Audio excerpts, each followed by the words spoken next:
Rob Kans, over to you.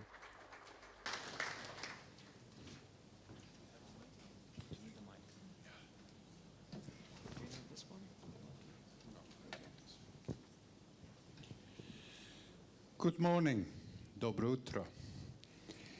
I am very pleased to be back at an ENOG meeting in Moscow, and I'm also pleased to take this opportunity to spend a few minutes on 25 years of RIPE.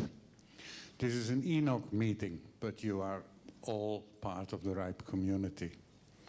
And I will explain that by going through, taking a very quick walk through 25 years of history of RIPE. It all started in May 1989, which is 25 years ago, when 14 people met for half a day in Amsterdam to sort out this new internet thing in Europe. And we thought, that's enough. It's, after all, the technology is rather simple, and there are a few minor items that need sorting out, and we'll do that in half a day, and then it's done. Well, here we are 25 years later, and we are still sorting out things. So, what was the trigger? What was the start? Why did we come together? Well, most of you were not involved in networking 25 years ago. Some of you might not even have been born 25 years ago. So let me give a short overview of networking in the 80s. It was very chaotic. Or, as some people said, there was a rich choice. What did we have? We had standards, lots of standards. Everybody had his own standard. Most of the manufacturers of computer equipment had their own way of doing networking. And I will just mention a few. It might trigger some memories among some of you.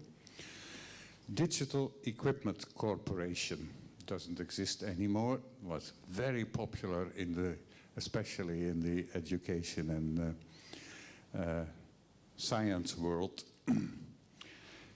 They came with their own networking, which is called DECnet. And you could choose between two flavors, phase 4 and phase 5. Then there was this other company which does still exist called IBM. They had their own way of networking, SNA and RGA and a few more. Then there were these strange people who were using not a proprietary system, but a home-built system called Unix, and they had their own way of doing networking, which was called UUCP, Unix to Unix copy. And then there were the real professionals, like the telecommunication, the telephony world, professional standards organizations, and they came with products like X400, a great way to get rid of your email. They had a networking layer called X25, which was rather useful for many years. And then there was this strange new thing called TCP/IP, the basis of the internet. So if you think that today we have a problem with the internet protocol version 4 and version 6, because it's rather confusing having these two technologies at the same time, those of us who were around 25 years ago say, well, only two, that should be easy to handle. So the network environment, apart from all this technology, there was politics in networking, just like today. So you had this TCP/IP, and you had something that was the way to the future, called the Open Systems Interconnect from the International Standardization Organization. That sounds rather important, and it was very important according to our governments of those days, who declared that OSI is good because it's invented by the PTTs, which were owned by governments 25 years ago. It had some other characteristics. It was very expensive to buy, and it didn't work, but that's a minor detail. TCP/IP was bad, according to governments, because it was not invented by European PTTs. It was free of charge, so it can't be good, and it worked. Well, that is really not good. So we had two camps of protocol professionals, whereby the TCP/IP guerrillas resided mainly in universities. Networking in the 80s was universities, a campus network, large research institutes. They started playing with it because A, they needed something that worked, and TCP/IP worked. B, it was very easy to install because Unix was becoming a very popular operating system, and TCP/IP was embedded in Unix. So you just bought a workstation, switched it on, and you had networking support. Playing on your own campus was great, and then you have a friend in another university, and by fiddling with modems and telephone lines, you could connect, and then things went wrong because you had not thought about routing, you had not thought about which IP addresses to use, and a few other practical things. So we need to get together, and that's what these 14 people did for half a day, and sort these things out. What do we need to sort out? Well, basically the things we are talking about today. We need to sort out routing. We need to sort out how to operate the DNS. It would be nice if we would document who is running which part of a network in Europe, which we now know as the RIPE database. And it is nice to learn from each other, to exchange knowledge and experience. That's what we said 25 years ago. That's what we want to do. And we quickly found out that you can't do that in one meeting, so we needed half a year later or so, we decided we need another meeting. And that really was the start of RIPE, because we realized that we had to do this on a regular basis. So we said, let's start something, not an organization, a community. People who are interested in providing internet services in Europe. Coordination of TCP/IP networking in Europe. And we will need some more meetings. We better write down what we do. So that was the start of our RIPE document series. We need a name, and through some mysterious process we came up with a French name, which is still rather unique in the international networking community. Réseau IP Européen, which means European IP networks. And then somebody said, oh, we need a chairman, and that was the moment I didn't pay attention, and then it appeared I became the chairman. And last week I decided, no, I'm not longer the chairman. Well, last year. So that is RIPE, and that is basically 25 years of RIPE, because we are still talking about the same issues on a different level, in a different context, but we are still faced with routing. We are still faced with DNS operations, like the tutorial this morning showed.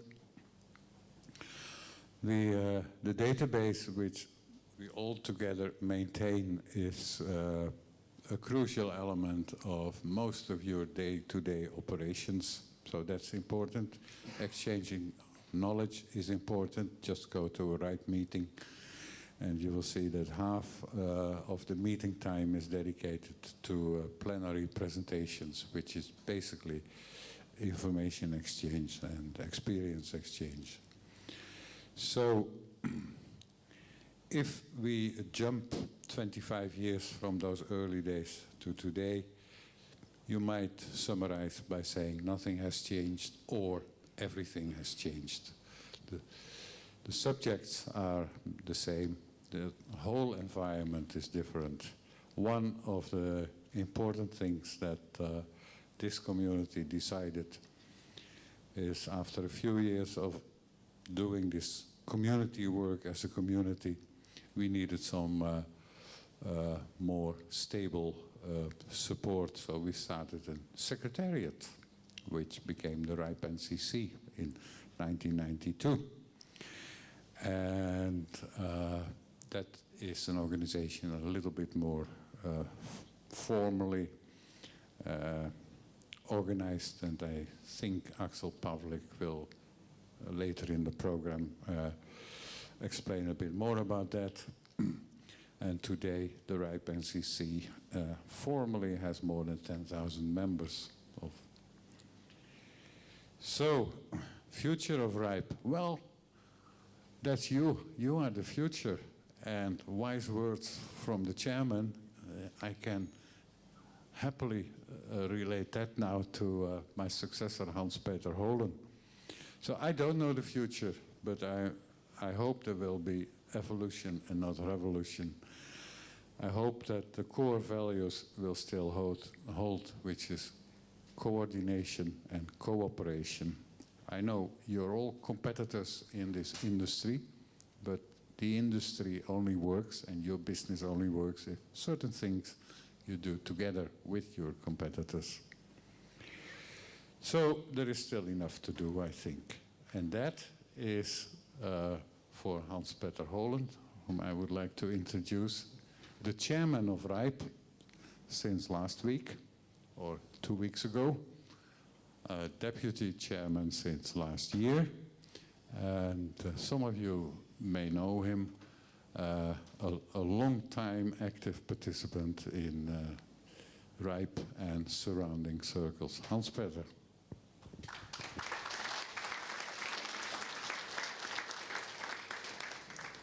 Thank you very much, Rob.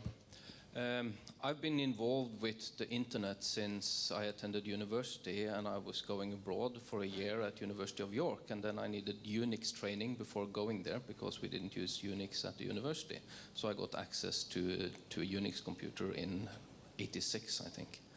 A couple of years later, I was part of the team starting up one of the first ISPs in Norway, and I got in touch with RIPE NCC to get IP addresses. And back then, I read the policies and I did it the first time. Then we started a new company. The first one was setting up for the telco. And with the money we got from that, we started a competitor. And then I tried again, and then the policies had been changed and the documents weren't updated. So that was my start into getting engaged in RIPE personally. I wanted the documentation to be updated and understandable so that I and everybody else could understand them. Soon after this, I was elected as chair of the local IR working group that turned into the address policy working group, and I was doing that for quite some years. After that, I've been part of ICANN's Address Council, looking over the global addressing policy, and after 13 years doing that, I figured out that it's time to move on and do something else, and then Rob approached me and asked whether I would be willing to take over from him. No, I hope this is not a 25-year term, because I'm not quite 25 years younger than Rob, so if I'm going to live when I'm 70, it will be less than that. But seriously, one of the challenges Rob has passed on to me is to make a procedure or a way to select a successor. So that may not be next year, but over the next coming years, we will have to discuss how to do that so that not only on policies, we have open, inclusive, and bottom-up procedures. We should have that for selecting chairs for the working groups and also the RIPE chair. And looking ahead, I think it's very important to realize that the RIPE community and the ENOG community is not only about the numbers and getting those coordinated. It's also about exchanging ideas and being able to learn from each other so that the internet continues to work also in the future. So since I'm the chair of the RIPE community, which you are all part of, I'm kind of here to serve you, so I would very much like to hear from all of you what your expectations is to me, and then maybe I'll be able to formulate in the future how we will move ahead. But I think staying with the core principle, openness, everybody can participate, and bottom-up processes is some of the really important things to me personally. So thank you very much.